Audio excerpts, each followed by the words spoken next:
here it is, the grand finale. We made it, boys. Yeah, we saved the Citadel. Woo! All's well that ends well, right? No. Look at the fountain. It's just like spurting out every 3 seconds. It's like. But all's well that ends well, right? Well, we're not done yet. The Geth are still here. We got to fight through one last wave of mooks, and this is legitimately the last wave of mooks in the game. It's kind of pathetic because there are no larger enemies here. There's just a few scattered Geth, and they go down like nothing. Gee, Saren, maybe if you didn't kill a couple of them, they might have stood a chance. Nah. But yeah, remember all those rocks earlier that I commented looked like cover? Well, they are cover, except, well, I guess... Conveniently placed just high walls. I guess the Geth weren't satisfied with it because they set up their own cover. Yeah, you can't have too many chest-high walls. I mean, yeah, you can, but... Yeah, but why waste resources setting up these metal cover walls when you've got perfectly good natural cover? Saren, why is everything on you chrome? Because at this point in the game, he was supposed to have gotten an upgrade that turned him half cyborg, but they wound up using the same model for the entire goddamn game. So yeah. It's like, you gotta wonder why you had to prove to the council that Saren was working with the Geth when he has all these cybernetics sticking out of him and he's got a goddamn Geth arm. In time for what? He's in a cosplay.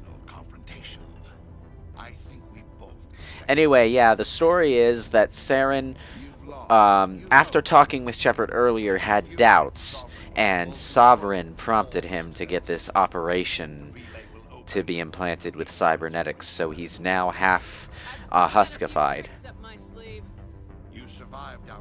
You see how he's glowing blue like the zombie husks? Yeah, that's where that Let's comes see, you from. got that fancy flying oval thing. Comes Spider-Man and knocks you in the face. Are you insane? I suppose I should thank you, Shepard. Now, I couldn't stop if you don't have a good persuasion skill and didn't take the persuasion checks last time you talked to Saren, you'll actually have to fight Saren again when he's flying around in his stupid green goblin thing. However, you can skip that boss fight entirely if you took the previous persuasion checks and have a maximum persuasion check in whichever one you're going to use. Join me, and we can rule the galaxy. Sovereign's controlling you through your implants. Don't you see that? Oh, he is? Shit. You were right all along. Hold on, I'm just gonna turn this... Okay, yeah, good. He's not getting in there anymore. Sorry about that. Man, I don't know what I was thinking. That was really dumb of me, really. You can't prove Sovereign's actually doing that, and then his body just starts doing the chicken. Join Sovereign and experience a true rebirth. Sovereign hasn't won yet. I can stop it from taking control of the station. Step aside and the invasion will never happen. We can't stop it. Not forever. Yes we can. You saw. I played this series before. We could just blow them up. It's as easy as flipping a switch. Yeah, it's a a spoiler alert, but there's a thing called the conduit, and, well, it basically serves up Dead Reaper 3 ways. It's delicious. Okay, so let me just make sure I got this right. So if you get the persuasion checks right on Vermeer, and then you get the persuasion checks right here, you can skip the first phase. But if you mess up here, even if you get the persuasion checks right on Vermeer, Yeah. you'll still fight phase 1. Okay. Yeah. Not the bad guy. Oh, God. So does he end up killing himself if you do fight the boss fight, or do you kill him? You kill him. You kill him. Yeah. Okay. Also, I think it's more gruesome because I think a shard of glass goes through his torso when he falls through. Ooh. It's rough. You know, all that experience I didn't get. Actually, I just leveled up. Didn't you hear that? Da da da da da da da. Yeah. Da, da, da, da, da, da. We did it, guys! Hey, I got Master Singularity right before a boss fight where Singularity is fucking useless. Great. Good job, Leo. All's well that ends well, right? Stop saying that! It's not over yet.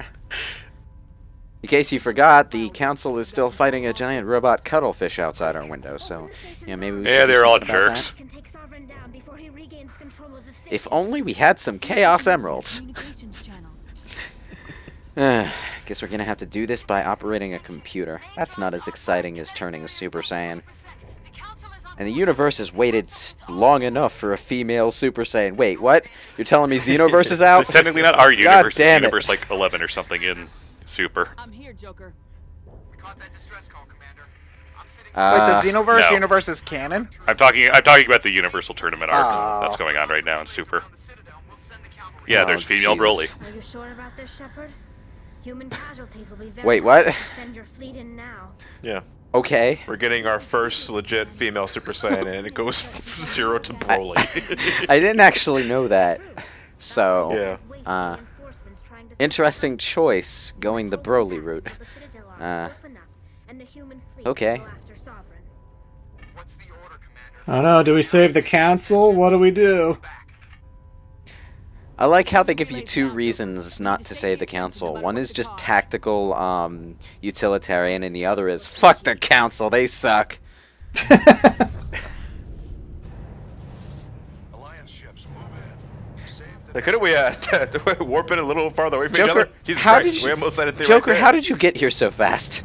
Hey, I made the pestle run in less than 12 parsecs. Commander, we're picking up reinforcements. It's the Alliance. Dude, your face just started glowing red That for is some my reason. face. What's wrong with your face? Did you install this game to your hard drive, Lewis? Yeah. Yeah. Okay. This is the game when it's actually being run off the 360's hard drive. Ugh. To be fair, it was published well before the 360 got that particular update, so Yeah. it probably wasn't designed. In fact, Mass Effect 1's one of my most scratched up discs because I never used to install them on the hard drive when I got my Xbox, and that thing scratched up discs like crazy, and Mass Effect was the yeah. worst casualty of it. Wait, the 360 itself? If you so scratched? much as tapped the 360 while it was spinning a disc, you'd get a Halo. Oh, Yeah. really? Oh, Yeah. that sucks. As in Mass Effect becomes Halo. Yeah, I got many a disc read error playing Mass Effect. Like, I would be playing and then just like, disc cannot be read, and I go, Yeah. You know? Installing the game on your hard drive isn't just a load time fix. It's also a way to get to make it so that the console spins discs as infrequently as possible, so that you can avoid that problem. Talia was already dead. I think he was already dead. Yeah, well, Shepard ordered them to make sure he's dead. There's no better way to do that. But he than already to shot shoot himself him in the head. got a double tap. Yeah, I know. I think this cutscene plays out exactly the same way, no matter what happens to Saren. Yeah, and no matter which party It's member you bring, they always say. alive! Yeah. So now Saren, Sovereign, is possessing the ruined carcass of Saren. Zombie Saren. And he's turned Saren into the worst enemy imaginable. A buffed up Geth Sapper. But I don't see him sapping any centuries. Ugh. Just you wait. This isn't a hard final boss. In fact, even on insanity mode, I have no trouble with this guy. But my god, is it fucking annoying. So you don't actually fight the Reapers in this game? Well, you kind of are. Well, I mean, an actual Reaper. No, you fight some small-sized Reapers in Mass Effect 3, but you very rarely directly fight the Reapers. This is Sovereign taking over Saren's body. So in a way, you're fighting Sovereign, but he's doing it through a remote control puppet. And this is a sort of a preview of Mass Effect 3, because when the Reapers actually do invade the universe, the galaxy rather, they have armies of foot soldiers that are just mutated abominations made of their enemies, like this. Saren, what's wrong with your face? What's wrong with this everything? But most importantly, your face. Yeah, he sort of turned into Raziel there. There's also the collector leaders in Mass Effect 2, where Harbinger actually takes on one of the enemies on the field and makes him super powered, and you're like, oh god, he just took over one of them. Jesus. Yeah. Ah, jeez. Oh dear. Unfortunately, biotics stop working after after this cutscene plays. Biotics are completely useless against Saren. Why? So, Because he says so. because he turned to red. He's going 3 times faster. I don't know. Yeah. You gotta buff the boss somehow. I don't know. It just kind of seems like a screw you to a person who played a specific style, I guess. Yeah, kind of. I mean, he got plenty of use out of it before this point, but now he's just a bullet sponge at this point. You kind of gotta swivel around and constantly re-aim, and he's got his shields back. Yeah, this fight can go on kind of long. He's squirming around like a goddamn hamster. Yeah, that's exactly what makes gets. You know, one of those elusive space anti-gravity hamsters. Robotic hamsters. It's funny that you say that because there is a space hamster in Mass Effect. Yeah, Oh, Christ. that's exactly what I thought of too. I'm pretty sure that the space hamster is a reference to another BioWare thing. In the Baldur's Gate series, one of the most memorable recruitable party members is the Ranger Minsk. The Berserker Ranger Minsk, in fact. He's a ranger who inexplicably has the Barbarian's Berserk ability. And he has... this doesn't affect gameplay, but he has his ranger animal companion is a miniature giant space hamster. What? A miniature giant space hamster. Why not just call it a hamster then, if it's miniature and giant at the same time? The implication from Minsk's dialogue is that he took a blow to the head and is kind of addled. He's a comedy character, but the novelization plays the he's kind of addled part kind of straight for the 3 minutes he's in the book, and that really sucked. But Minsk is one of the most memorable BioWare things ever, and ah man, he has this pet miniature giant space hamster called Boo, and he has one-sided conversations with it in almost every conversation. And like one of his battle cries is like, "Go for the eyes, Boo! Go for the eyes!" I want to do Baldur's Gate on this channel. I just have no idea how I would be able to record it. Oh, god damn it, Saren's not dead yet. He's still got half his health. Fuck! So does his health recharge in the second phase, or is it just like set like first phase 50%, second phase? I don't think his 50%? health recharges, but if you go too long without hitting him, he is going to regenerate his shields. Oh, hello. Yeah. Which in Mass Effect 1 is as good as regenerating health. Cycle Crusher. Just shoot it, Fox. Ugh, for fuck's sake. Ugh, god damn it. I wish he would stop with the goddamn rocket launcher thing. Because when he does that, he fires too quickly for you to really get in good shots at him. Ooh. Shepard, use the moon buggy cannon. Kiss my ass! Use the moon buggy itself. Unfortunately, it couldn't fit in the goddamn elevator. No, we can make our own elevator. What? A better elevator with blackjack The elevator. and hookers? That's it. And they kick him into the elevator, and he's just damned to an internal load time. Discrete error. Oh, fuck. No! Should have installed it to the hard drive, bitch. But then PC players are screwed because PC players had to install it on the hard drive. There is no discrete error. Ah, jeez. He's almost dead. But here's the thing about Saren. He doesn't die right away. Once he's down to 0 health, he jumps back into the middle of the room. And you have to hit him while he's there. So he doesn't die when he is killed? Oh, so the cutscene will play the right way. Okay. Yeah, so that he flops onto the rock in the middle. It is a very nice enemy death cutscene. But as soon as he dies, Sovereign's consciousness short-circuits his shields, and for want of a better word, this giant Lovecraftian robot god faints. He had a brain fart, I guess. He passes out. His shields go offline. He passes out, and the Citadel fleet, the Alliance fleet, just rips him to shreds. So there's no time limit on that fight, right? Even though No, like no time there's limit. No. Even though they're saying, oh, the Reaper's gonna reach the core, like, it's just, you can take as long as you want. Okay. Yeah. Bam! I love this scene. Bye-bye, cuttlefish.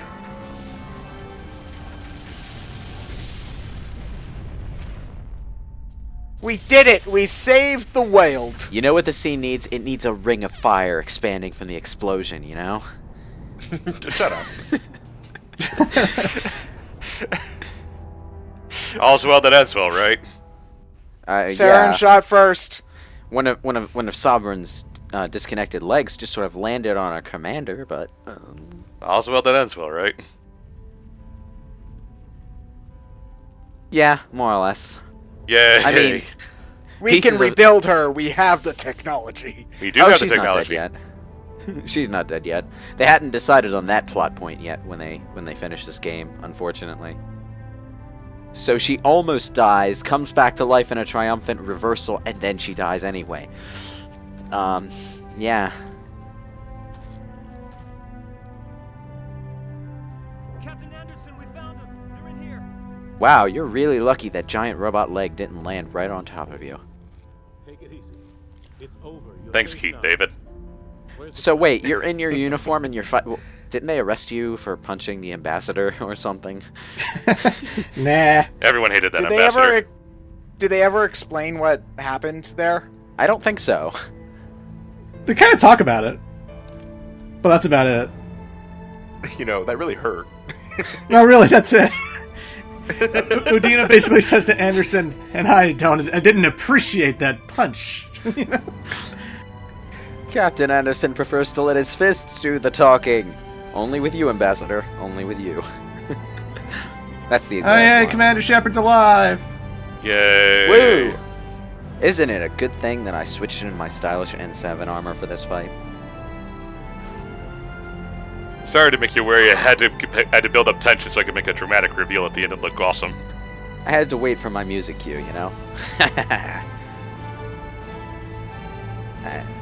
Alright. Oh, that smile. She knows. Anyway, this scene will change depending on whether or not the council is alive. Obviously, since the council is here. If the council is dead, you'll be talking to a bunch of humans, and they'll be talking about setting up a human-led council and everything. The sequels kind of downplay the results of that, though. Yeah, you're not talking to any, like, generic humans. You're just talking to Udina and Anderson. But the interesting thing about these two scenes is that even though there's a clear Paragon choice in that saving the council as Paragon, there is specific dialogue that will play during this scene if you are a renegade player but save the council anyway. And you can also express dislike of the idea of setting up a human-led council during the renegade sequence. The council dying is considered the default choice, though. If you start a new game in Mass Effect 2 without using the comic book choice-making thing, you will you will always be in a universe where the council died. That's actually interesting that they defaulted to that choice, because does this game have a telltale chart where you can see how many people chose specific things? Or have they ever made one of those? Nah. Nah, okay. Unfortunately, no. Because I'm kind of wondering how many players decided to save the council as opposed to... Most of the default choices in Mass Effect 2, and this is a really annoying thing, most of the default choices in Mass Effect 2 result in you losing something, rather than gaining something. Like, you lose Rex, you lose the council, you can't become a Spectre again, that kind of thing. Ah, okay. Yeah, that's annoying. I can imagine why that's... It's basically punishing you for not having played the previous game. Which, I mean, I guess kind of makes sense, but it's still a little bit... It's irritating that that's the default, I suppose. Yeah. Because I guess maybe... Not that it is more official, but it kind of feels like if this is the default, this is the one that the game expects you to have made. Yeah, Mass Effect 3 even has, like, a casual mode where, like, it makes the choices for you, so that could be considered canon as well. Wait, really? Yeah, Yeah. it makes all the dialogue choices for you. Just plays it out like a regular cutscene. By the way, I just made Captain Anderson president of humanity. Goodbye. This is the point where Shepard's just like, okay, I'm done with this pomp and circumstance. I'm gonna go do my job now. Have fun making speeches at each other's guys. Lead us out, Keith David. He just punches the guy. It is really funny if you pick Udina during this scene, though, because Udina's speech sounds so goddamn insincere. Why would you pick him, though? Like, really? Why? Even as a renegade, I never picked Udina just because he went against me. He's the enemy. Yeah, Udina's not particularly fun. Anyway, this is the entire reason I picked the N7 armor for this sequence. This, like, mugshot here, you gotta look good for the final cut. For the final, for the final photo shoot.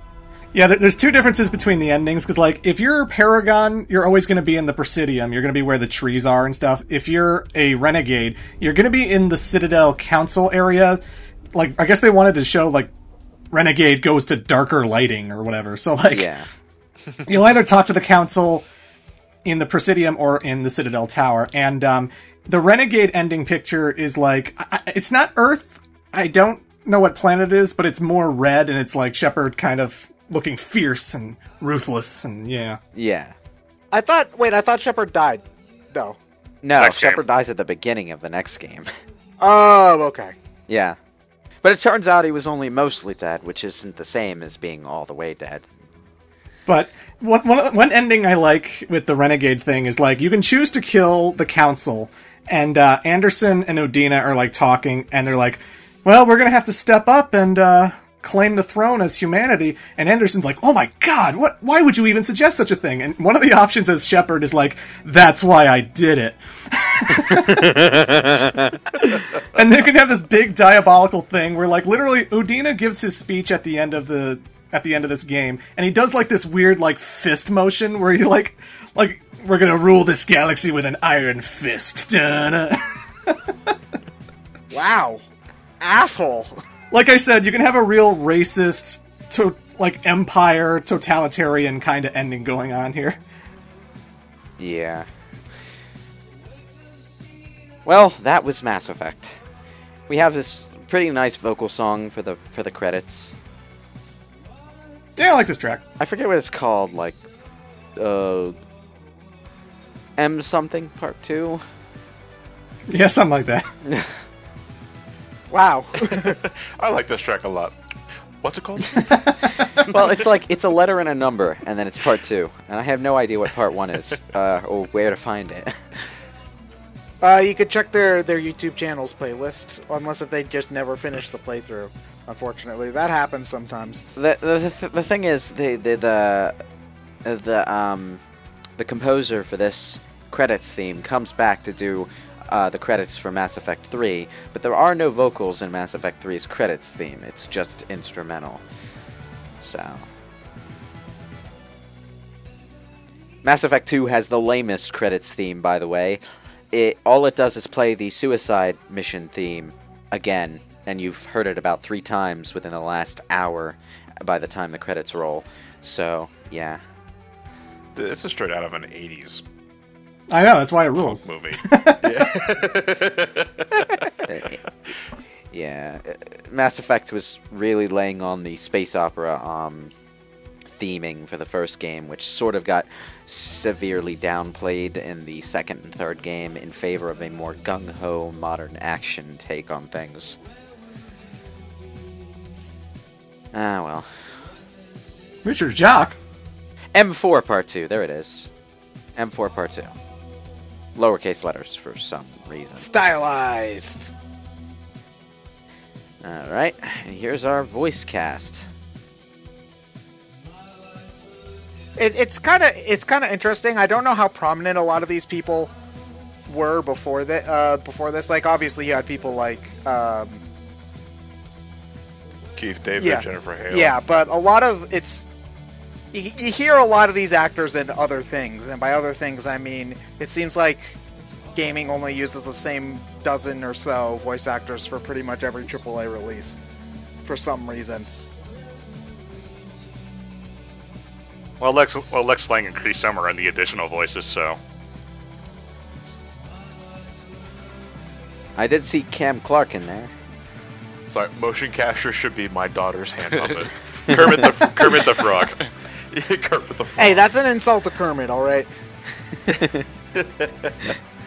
I think motion capture only applies to like a small handful of particularly cinematic cutscenes throughout the game, though.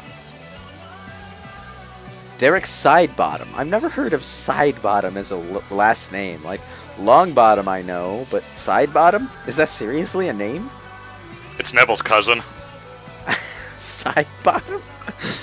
Okay. I like this guy. This name, Crystal Ends. That sounds like a drug. I want to head back into this. I really do, because I hear how well... I mean, as noteworthy as the first game is, I keep hearing that it gets better. Yeah, I hear 2 and 3 are significantly better games overall. Gameplay-wise. It gets a lot better with 2. The ambition sort of falls off, and it becomes more straightforward, and it loses something significant to that, no mistake.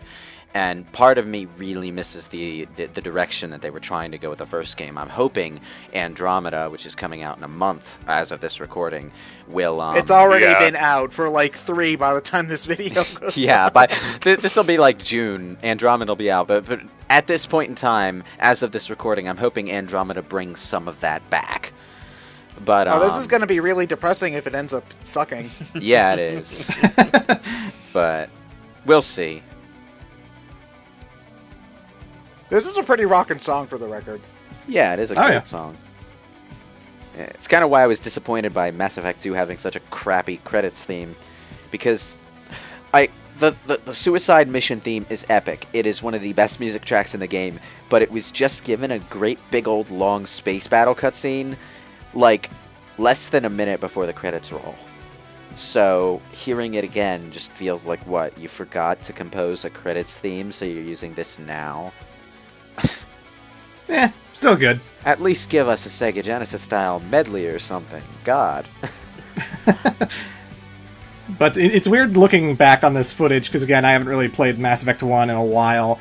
I've played the recent ones, 2 and 3, a lot more than 1, and it's fun seeing an old Xbox 360 game that's from 2007 with all its pop-in and weird, horrible physics when you're lifting people in the air with biotics and stuff. Horrible!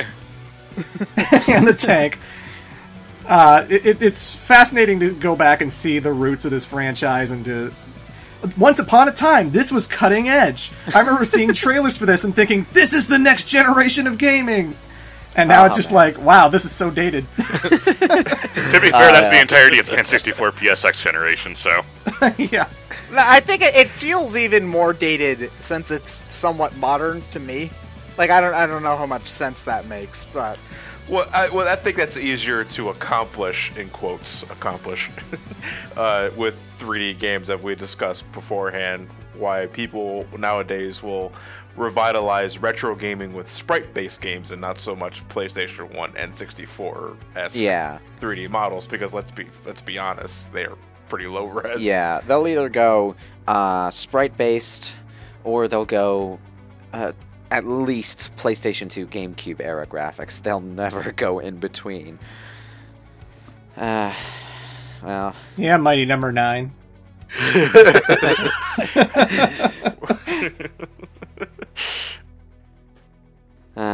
Well...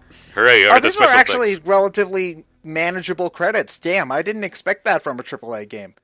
Like the grand sci-fi adventure has shorter credits than Batman Arkham Origins. BioWare is not huge in terms of manpower. So they usually have a fairly mid-sized team on things. That might have changed after EA bought them, but at the time of Mass Effect and Dragon Age Origins, BioWare was still their own... Well, while they were developing it, they were still their own thing. EA got them around the end of the development cycle for those two games. So, next BioWare game we do is Sonic Chronicles, not it? John, you're about to review that stuff as of this recording, aren't you? Fuck you. Oh, man. Fuck you. Alright, I'll do it. Hey, viewers listening in the future, go check out Some Call Me Johnny's channel. See how badly that went for him. That's a random ass spot to end on.